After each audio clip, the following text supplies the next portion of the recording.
All right, good morning, everyone. Let's begin. So it's a great source to be able to continue, Baruch Hashem, with all of you. It would be even more wonderful if we're able to learn in person, but at least Baruch Hashem, we have this technology that allows us to continue together a little bit. So I apologize for the technical issues last week. Hopefully you were able to go ahead and listen to the shir. And we spoke about the naros, the rivers. So continuing a little bit more, I want to spend one more week on the river. So just to reorient ourselves a bit. So if you remember again, our number one on your sheet, also, I don't know if it went out, but I sent Mrs. Glazer an updated source sheet. So maybe you'll even receive it sometime over the course of the shir. It's not a big deal if you don't. It's only one additional maram makom, one additional source that I added in. But just to reorient ourselves a little bit. So if you remember again, we were speaking about the rivers, naros. So naharos omrim, the rivers say, naharos yimcha uchaf yachad harim yiranenu. So the rivers say, the rivers will clap hands, mountains will exult together. So we were speaking about this concept that the rivers seem to be in an incredible state of simcha, so incredible state of happiness and joy. And so the question becomes, what's the nature of the simcha of the rivers? What's the nature of this joy? So we saw a number of different opinions. Last week's shir, we focused primarily on the concept of Rabbi Nachman. Rabbi Nachman of Breslov was talking about the idea that true simcha in life. So remember, one more piece. The Medrash highlights this idea that when does nature rejoice? Nature rejoices when we rejoice. When we are in a state of simcha, so then ultimately, again, nature itself feels simcha.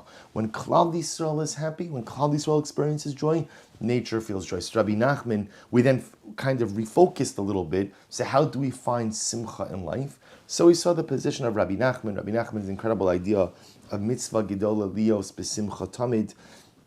And really Rabbi Nachman's concept that when do you find joy? You find joy when you find goodness inside of yourself. When you find tov inside of you, when you find meaning inside of you, that's ultimately, again, when you achieve some level of simcha in life. So I wanna go forward a little bit. So, it's interesting that sometimes the ability to discern between simcha and holiness is a little bit difficult. So for example, simcha means joy, holiness means levity. So sometimes externally, these things could look very similar. These things could look as if they are the same thing, but only when you delve a little bit deeper do you begin to see this. I'll give you a simple example. A simple example is, let's say you see someone going ahead at a chasana and dancing. And they're dancing mamish with all of their heart, all of their soul. Incredible. So is that simcha? It could be, meaning if they're there to go ahead and give joy to the chassan and kala, if they're there to mamish because they're feeling the mitzvah of kol ha-mesameach chassan v'kala zocha lechamisha kolos, that's simcha. On the other hand, to put it bluntly, maybe they had a little too much to drink, right? Maybe they overindulged at the bar, and so the dancing that they're engaging in is not really simcha. I wouldn't necessarily call that joy, or at least simcha of kedusha. That's much more holiness. That's much more levity. So the distinction, or what in life is real simcha, is sometimes exceptionally nuanced. I want to share with you something amazing. That sometimes people think that simcha is achieved when you run away from life. A lot of times you see this, that people think that to achieve a level of simcha, you have to engage in some type of escapism. Detach yourself a little bit from life, remove yourself from the realities of existence, and then Amir Hashem, that's when you find simcha. But the truth is, from a Judaic perspective, nothing could be further from the truth.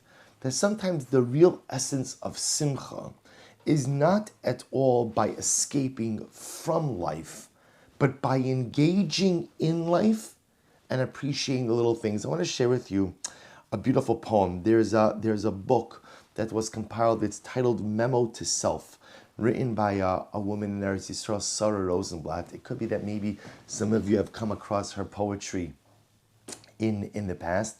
It's a small book that was published not so long ago.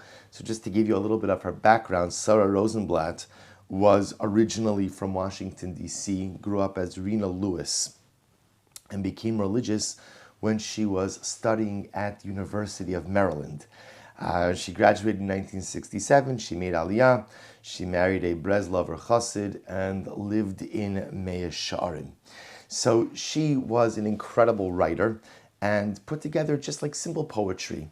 And her poems were, after she passed away, her poems were put together in a book called Memo to Self. So look at this poem that's on your sheet, number 7. The poem reads as follows. Thanks for this day. Thanks for this day in which nothing out of the ordinary happened at all. Shlomi couldn't find his sandal. Adi couldn't find her math book. My baby kissed me. I made hot dogs and French fries for lunch. The kids did homework, played a game of cutting and pasting, filled the floor with scraps. Some neighbors' kids were helping. They sang a silly song. Faggy made egg salad sandwiches and they went to the park. Meanwhile, I got some ironing done. A breeze blew in. The birds sang. The sky was blue. The clouds were white. And oh, I knew that nothing I could ever do or say or write would ever be enough to thank you for 1 second's sweetness of this ordinary day.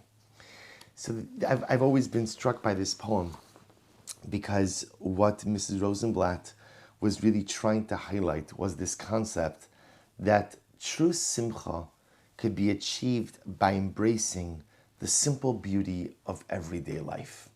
You see, the great challenge in life is that we think that simcha is a function of big things. That how do you achieve a level of simcha in life? Something dramatic has to occur. Something major has to occur. Some major life event or some major life accomplishment or something dramatic that you've been waiting for so long has finally come to actualization, and then you feel besimcha.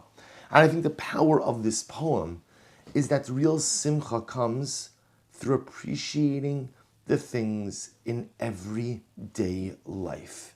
There are dramatic and beautiful things that happen all around us every day. There are chasadim, there are kindnesses that HaKadosh Baruch Hu bestows upon us every single day. There are miracles that occur. You know, we say every day in Modim. We say Modim Anachnu Lach. We thank Hashem. What do we thank HaKadosh Baruch Hu for? Va'al nisecha shebechol yom imanu. Thank you, Hashem, for the miracles that you perform for us each and every day. What miracles? What miracles? It's the miracles of everyday life. The things that, for whatever the reason, sometimes we just fail to fully appreciate. We fail to fully comprehend. We fail to fully understand that they are truly miracles. That's where simcha comes in life. And I think that this is incredible, not just in Perek Shira. We'll tie it back to the rivers in just a moment. But the ability to see the beautiful things in everyday life is such an important thing. Life is always filled with difficulties and challenges. Such is the nature of existence. Nature of existence, life is filled with difficulties and challenges. But a person who's able to see the beautiful things, despite all of the difficulties and challenges, that's where simcha comes from in life. That's what this poem, that's what Mrs. Rosen was trying to highlight. Mrs. Rosenblatt was trying to highlight in life. Thanks for this day. She's describing an ordinary day of life. And in fact, I don't know, when I read this poem, maybe this is coming from a man's perspective. When I read this poem, this seems like an incredibly hectic day. A lot of stuff going on, kids going all different kinds of places, household responsibilities. Does not seem like the kind of day that I would personally find relaxing or even be able to find simcha. And yet, the godless of this woman is that she's able to see the beauty in just everyday life. That's where simcha comes from. See, the great challenge is sometimes we link our life happiness to major life events. We spoke about this in last week's shir. If only I would have X. If only I would accomplish Y. If only I could reach this milestone. If only at the end of the day, this would occur, that would occur, then I would be happy. Then I would be happy. And the truth is, that's not how happiness works. Because the moment that you go ahead and hinge your happiness on some event or something external is the very moment in which happiness becomes elusive. But if you're able to find simcha in the day-to-day occurrences of life, then ultimately, again, a person leads a very simchadik life. And I think if we tie this back to Perek Shira, that's what's happening over here. If you look back at number 1 in your sheet, Naharos Omrim, Naros Simcha Kaf. Why are the rivers clapping their hands? Why are the rivers clapping their hands? So on a simple level, it could just be Pshat, is that the rivers are clapping their hands because they're flowing. Because they're flowing. Because Baruch Hashem, life is good, there's beauty, maybe the sun is out. And if the sun is out, fantastic. And if the sun's not out and it's raining, then the rivers are happy. Why? Because the rain contributes water to the rivers. So whatever the Metzias is, whatever the reality of the day is, there's something beautiful to be on. You see, when we look at this, we ask ourselves, why are the rivers happy? Why are the rivers clapping? And the truth is, you have to ask it differently. Why wouldn't the rivers be happy? In every day in life, there's something to be besimcha about. Every day in life, there is some reason to be joyous and to be joyful. Every day in life, there is something to celebrate. You just have to find that thing and focus on it. And maybe that's the message here. Naharos omrim, naharos yimchau kaf. The rivers clap their hands because the rivers, as being part of nature, are able to find something in each and every day to celebrate, in each and every day to find the joy. And the rivers teach us, if we, the rivers, could do this, then Allah has become a man who has intellect, who has das, who has bina, has to be able to find something to be joyous about as well. So far now we have 2 major approaches. So remember again, nature is joyful or joyous when we are joyous. How do we find our simcha in life? Rabbi Nachman of Breslov, lead a meaningful life, find good inside of yourself, know that your existence is purposeful, and you will find simcha. Mrs. Sarah Rosenblatt, memo to self, find joy in the everyday occurrences in life, in the breeze, in the birds chirping, in the sunrise or the sunset, in the rain or in this, whatever it is. Find something in your day that gives you joy, that gives you simcha. Find delight in the simple beauty of everyday life. Do not become a high-maintenance person who requires expensive things, major life events, or major accomplishments to find joy. Find the simcha in everyday life, and you will lead a life of simcha. And when you find simcha in everyday life, know that nature rejoices along with you in everyday life as well. I want to transition to one last approach, and I'm hoping that maybe the email came through from Mrs. Glazer with the updated source sheet. If not, I'll go ahead and just share it with you. Again, when you get the Maramokum, you'll be able to see it. This is a piece actually by the Lubavitcher Rebbe, and it's actually from the Kutei Sichos on this week's parsha. But I think that it very much captures the essence of this as well. Because the truth is, I personally find this topic very gripping because we all struggle with simcha. We all struggle with simcha. And we all struggle to figure out, number one, how do you find joy? And the truth is, even the more nuanced question is, what is real joy? Because there are some things that may make us feel happy, but as you pointed out before, maybe that's not simcha. Maybe that's hololus. Maybe that's frivolity. Maybe that's hollow joy, but not real simcha. Like Rabbi Nachman taught us last week, a person could present as being happy, but internally, I'm exceptionally broken. So we all struggle with this. You're a group of young women, so maybe hopefully you find joy a little bit easier. But as we get older in life, finding true joy and finding real simcha and being able to focus on is incredibly difficult. So we have Rabbi Nachman, we have Sarah Rosenblatt, and now I want to share with you again the Lubavitcher Rebbe. So the Lubavitcher Rebbe actually is from this week's parsha. So remember again, the second, this week is Achrei Mos Kedoshim. So to focus here for just a moment on the second of the 2 parashas on Kedoshim. So the pasuk says, Kedoshim tiyu, ki kadosh ani Hashem Elokeichem. Kadosh Baruch Hu says, be holy, for I am Hashem your God. Or I should say, ki kadosh, because I, Hashem your God, am holy. So be holy, because I, Hashem, your God, am holy. But then the truth is, the psukim go on. I'll just read to you the rest of the pasuk. The rest of the pasuk, or I should say the following pasuk, reads as follows. Ish imo va'aviv tiro, ve'shab sosai tishmor ani Hashem Elokechem. Literally again, every man should fear his mother and father, and keep my Shabbosos, for I am Hashem your God. So the Lubavitcher Rebbe is bothered by a number of things. Number one, the nature of the juxtaposition, right? Why does it have Ish imo va'aviv tiro, ve'shab sosai tishmoru? Remember again, first HaKadosh Baruch Hu gives us an obligation. The obligation is to be Kadosh. Why do you have to be Kadosh? Why do you have to be holy? Because Hashem says, I am holy. If I'm holy, you're going to be holy. Okay. What's the connection then afterwards to going ahead and revering one's parents and Shabbos? What's the connection of all of these things? So the Rebbe kind of dissects this a little bit, and he does something absolutely amazing. So he says, first of all, what does it mean to be Kadosh? Well, what does that mean? So I want to read to you the words of the Rebbe. Again, I hope you have it on the sheet. If not, Emir Hashem, you'll see it on the Marim Makomos, and you get through it, but I'm going to read through it regardless. So it says, B'tzivui Kedoshim Tiyu, Doresh Me'itanu HaKadosh Baruch Hu, Lihibadol Me'umo Sa'olam. Remember, the notion of Kedusha is precious, is separation. Separation. So Kedoshim Tiyu is Perushim Tiyu. Now again, remember, so the Mefarshim themselves all understand this concept that Kedusha means separation. The Shaila is separation from what? So yeah, for example, Rashi understanding Perushim min ha'arayas, immorality. The Ramban Kadeshes Atzmucha b'mashem mutralach, right? Sanctification through separating yourself from that which is permitted. But the Rebbe says something amazing. He says, but let's assume for just a moment that on a global level, Kedoshim Tiyu means to be separate and distinct from the nations of the world. We are to be separate from the Goyim, from the nations. How do we accomplish that? How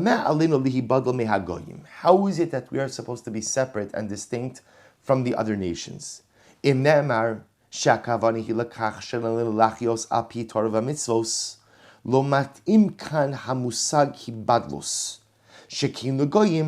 Ein shum shayachos laTorah. See, if you want to say that the way that we are separate from the nations, ultimately again is that through Torah and mitzvos, that can't be. Or as the Rebbe says, that can't be. Why can't that be? Because at the end of the day, the nations of the world have no shaychus to Torah. They have no shaychus to Torah. So if they have no... See, the Rebbe is asking a very nuanced question. He's assuming that Kedoshim Tiyu means that we must differentiate ourselves from the nations of the world. But in order for that differentiation to be meaningful, there must be something that we share in common with the nations. We share in common with them, but yet we do differently. If you want to say the differentiation is Torah mitzvos, that's not really a differentiation between us and the nations, because the nations of the world don't have that. They have no shaykhus to Torah and mitzvos, no connection. So the Rebbe understands that Kedoshim Tiyu is a much more nuanced differentiation, something that we share in common with the nations of the world, yet we do differently. So the Rebbe says, if you skip a little bit, so he says, Horazu shalatora amura b'divrei harashos. Therefore the Rebbe says, you're right. Kedoshim Tiyu, which means to separate yourself specifically from the nations of the world, is not a reference to Torah mitzvos, because Torah mitzvos is something, Baruch Hashem, that we have, that we're privileged to have, that the rest of the world does not. So rather, what does it refer to? Wherein lies the distinction between Am Yisrael and the nations of the world? Rather, again, in everyday living. Achila, shtia, mischa, eating, drinking, conducting business. Betchumen eila lichora lo nira hevdel ben Yehudim lagayim. The truth is, if you think about it, there are things that we do that everyone does, right? Everyone eats, and everyone drinks, and everyone does business. So bepashtos, right, the Jew and non-Jew look no different in those areres. Eila ve'eila ochlim v'shosim litzorech kiyum gufam. umisaskim be'inyane parnasa b'shar tzarchei ha'olam. So at the end of the day, we eat, the nations eat. We drink, the nations drink. We do business, they do business. There doesn't seem to be a distinction. Says Rebbe, here's where Kedoshim to you comes in. Afa pikein mitzava osanu haTorah Kedoshim to you. HaKadosh Baruch Hu commands us to be kadosh.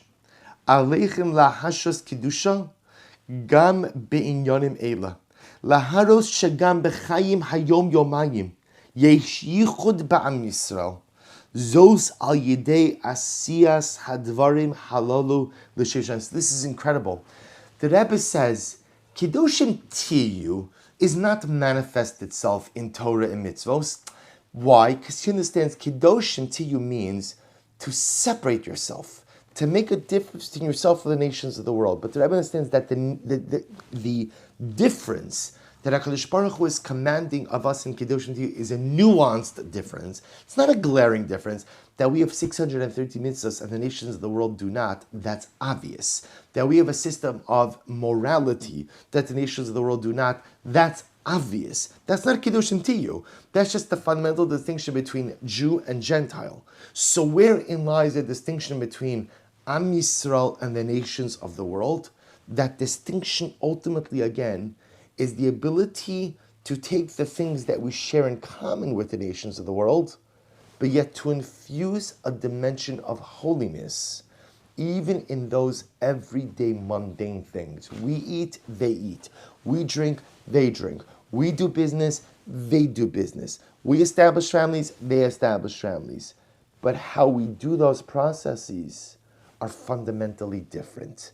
The ability to infuse holiness even into the activities of daily living that we share in common with the rest of the humanity, of the community of mankind, that's where Kiddusha comes in. Kiddusha means to take the things that everyone else does also, but to infuse a dynamic of holiness into it. That's Kiddusha. That's holiness. Alash, he goes on, he says, Izos al yidei asiyas hadarm halalu l'shem shamayim va'al yidei his kachos kabedra mutar gedesh ask hamash motalach. Rabbi says something amazing. So where does Kedoshim to you? I eat and my Gentile neighbor eats. But the difference is when I eat, I make a bracha before and a bracha after and a bracha afterwards. So a Jew will procreate and a non-Jew, a Gentile will procreate. But ultimately, again, how we address and how we look at intimacy, again, infusion of Kiddusha. It's in the activities of daily living and the ability to infuse holiness into every single thing that we do. That's where Kiddusha comes up. It's an incredibly profound and just nuanced approach to Kedoshim Tiyu. Because often we assume that the concept of Kedoshim Tiyu means we are separate and distinct. And we have Torah, we have mitzvahs, we have all these different things. We have halacha, we have that. The nations of the world don't have that. That's how our Kedusha manifests itself. The Rebbe says, no, Kedoshim Tiyu is the ability to make nuanced differences in the things that we share in common with the community of mankind. The things that we do and they do. Yet, we're able to do it with infusing a dynamic of holiness in the way you eat, in the way you drink, in the way you conduct your daily life. That's Kedoshim Tiyu. Says the Rebbe, Ala she'ila ech efshar lios kedoshim gam b'shah shoskim b'inyane ha'olam hazeh. I say maybe you'll ask, but how do you do that? So how does one infuse holiness when one is engaged in the regular mundane world? Meshiva Torah behemshech ha'pasuk ki kadosh ani Hashem. Yehudi b'chomakom shu kasher ma'kadosh baruch hu she'alav at anu omrim ata kadosh nikdusha zu. So the Bible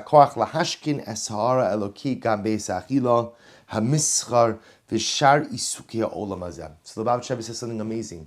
He says, close to the end of the pasuk. So Kedoshim Tiyu. So how does Kedoshim Tiyu mean according to the Lubavitcher Rebbe? It means the things that you do that are the same as the rest of the world.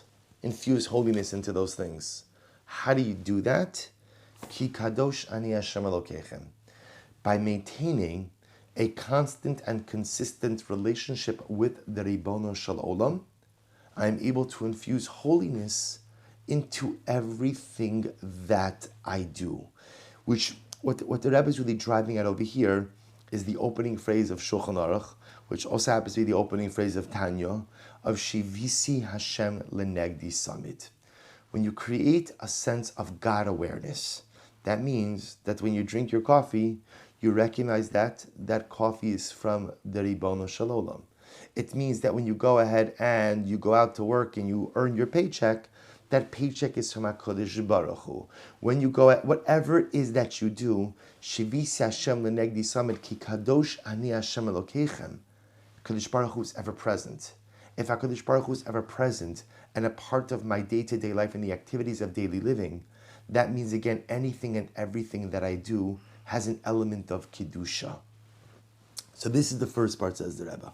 Kiddush Tiyu means infuse a dynamic of holiness into every single thing that you do. Even the things, not even, especially the things that we do that are the same as the rest of the world. How do you do that?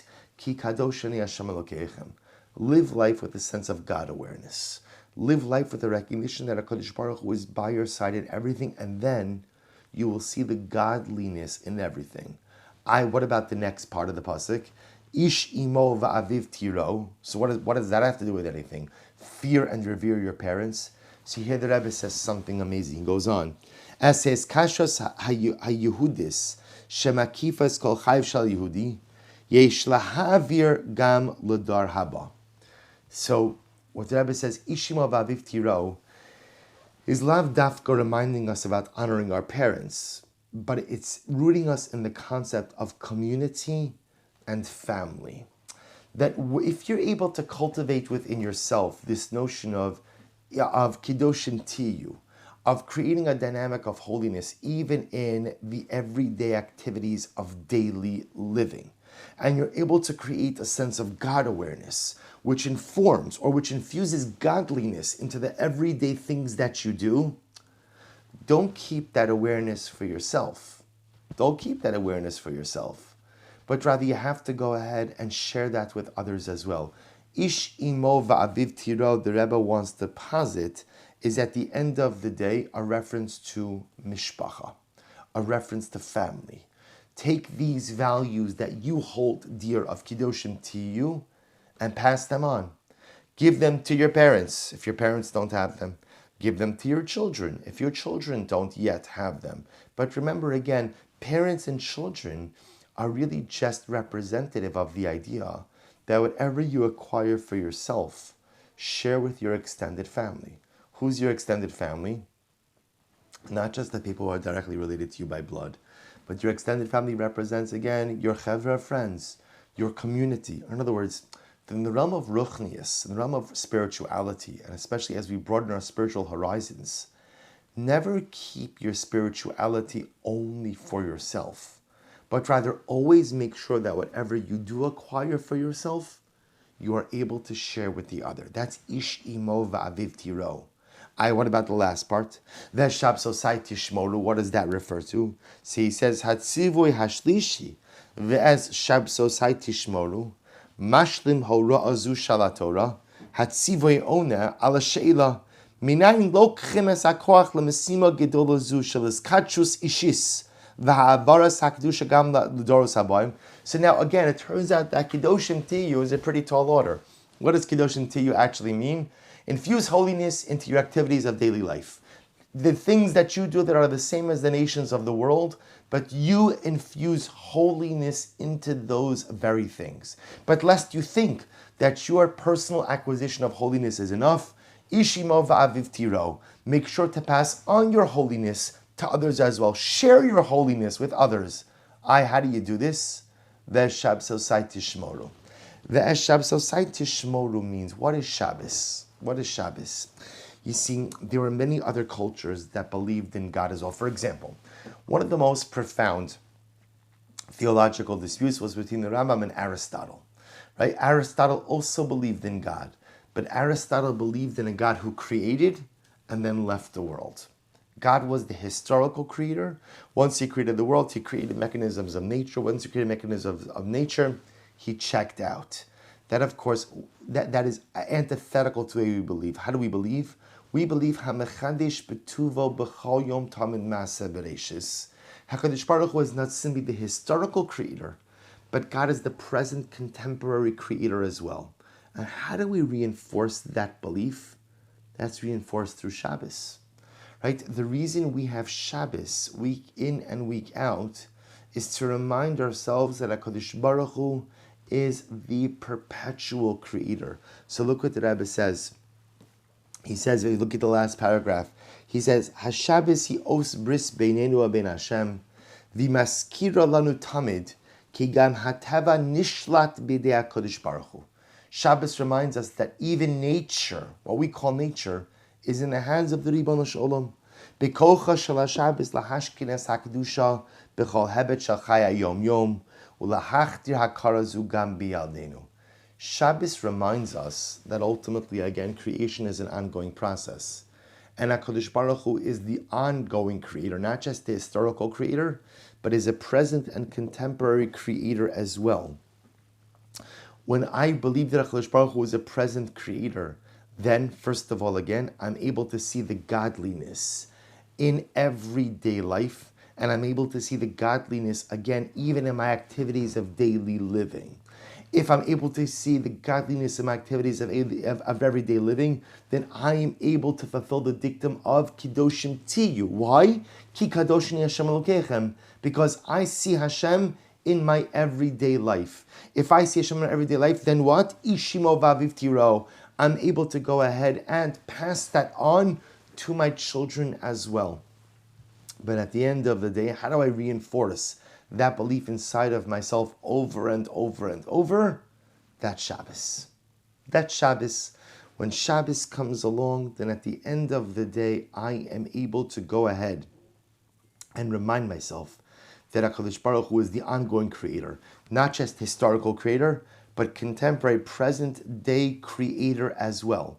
And if he's the present day creator, then it fuels again Kiddoshim Tiyu, my ability to perceive HaKadosh Baruch Hu and Kiddusha in the activities of daily living, and I'm able ultimately again to share that reality with all those around me as well. So let's bring this all back together. So remember again, why am I taking you to Parshas Kiddushim, to the words of the Lubavitcher Rebbe? Because what is it that we're trying to accomplish? Let's take a step back. We're in Perek Shira, we're not in Parshas Kiddushim.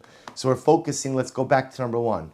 We're focusing on the rivers, And remember again, what are the rivers telling us? The rivers are Naharos Omrim, the rivers say, Naharos Imcha. The rivers are rejoicing. Why are the rivers rejoicing? So remember again, going back to last week's shir, we saw a variety of different approaches. What we're trying to focus on is nature rejoices when we rejoice. Or nature is besimcha when we are besimcha. So we're trying to figure out over here what allows us to find simcha in life. What gives me, what gives human beings, what gives people, what gives each of us as individuals a sense of simcha? What gives us real joy in life? Because if we figure out what gives us real joy, then not only do we find simcha for ourselves, but nature finds simcha along with us. So where does joy come from? So if you bring this all together, it turns. So again, what the Lubavitcher Rebbe would say is, where does simcha come from? Simcha comes from Kiddoshim Tiyu. When you are living a life of Kiddoshim Tiyu, that's where real joy comes from. What does it mean, according to the Rebbe, to live a life of Kiddoshim Tiyu? So it's pretty much like a three-pronged process. Part one is find holiness in your activities of daily living. Find holiness in your activities of daily living. Right? Find godliness in your activities. Don't just find God in like the big stuff. Don't just find God in Yom Kippur. Don't just find God in the Rosh Hashanah moments of life, in the shofar moments of life. But find HaKadosh Baruch Hu in eating, in drinking, in taking a walk, in opening your eyes, in knowing, feeling your heart beat. Find God in the everyday things of life. When you find God in the everyday things of life, though, don't just keep that awareness for yourself. Ish imo va'aviv tiro. Share that with others. Veshabsosai tishmoru. And recognize, how do you find ultimately again God in your everyday life? By recognizing that God is not simply the historical creator, but living a life of Shabbos. Shabbos reminds us that HaKadosh Baruch Hu is the contemporary present creator as well. So make sure again to live, don't just celebrate Shabbos once a week, but you have to live Shabbos every single day. Because every single day I must remind myself that HaMechadish Betuvo B'chol Yom Tamid Ma'aseh Bereshis. That HaKadosh Baruch Hu is the ongoing, contemporary creator as well. If HaKadosh Baruch Hu is the ongoing creator, I could see godliness in activities of daily life. I could find HaKadosh Baruch Hu in everyday life. I could infuse holiness into the activities of daily life, and then I could share that with others. According to the Rebbe, that's where simcha comes from. When you find HaKadosh Baruch Hu in everyday life, let me say it a little bit differently.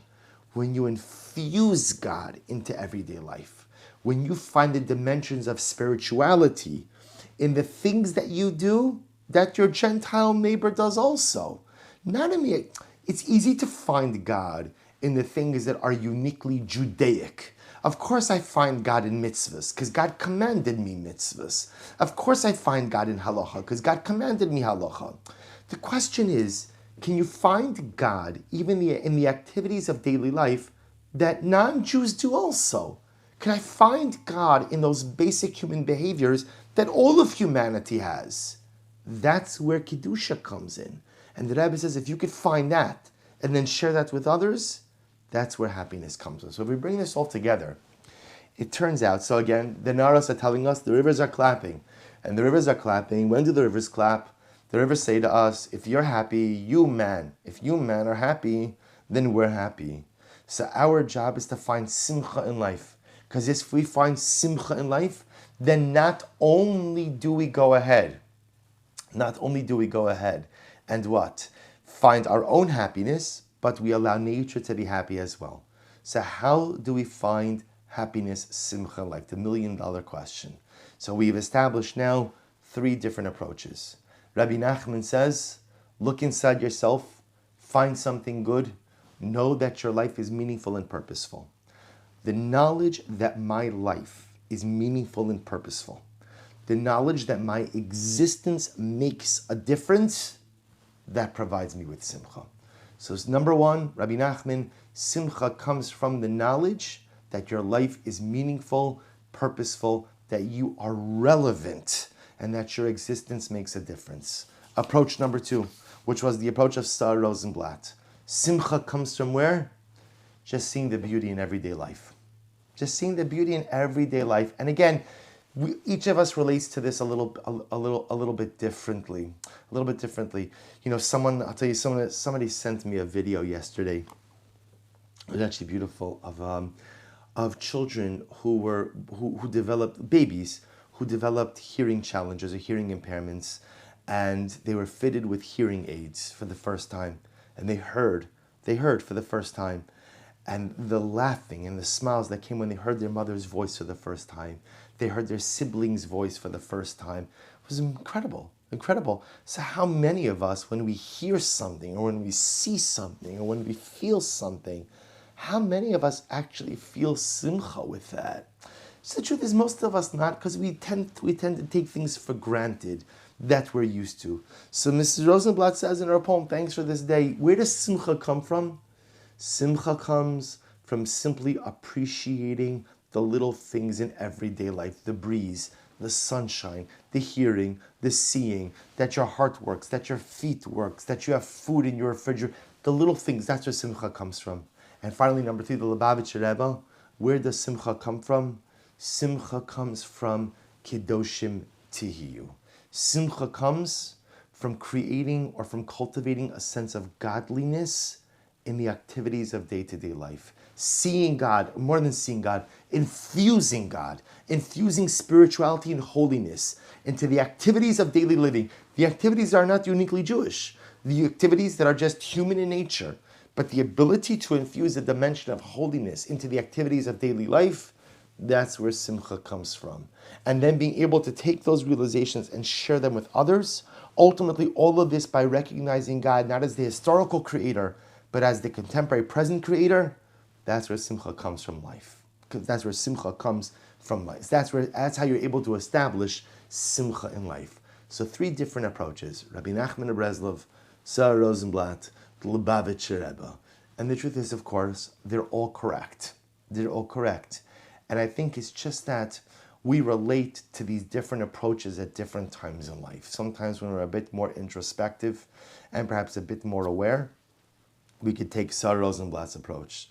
Sometimes when perhaps, again, we're a little bit down on ourselves, that's perhaps when we need a little bit more Rabbi Nachman's approach.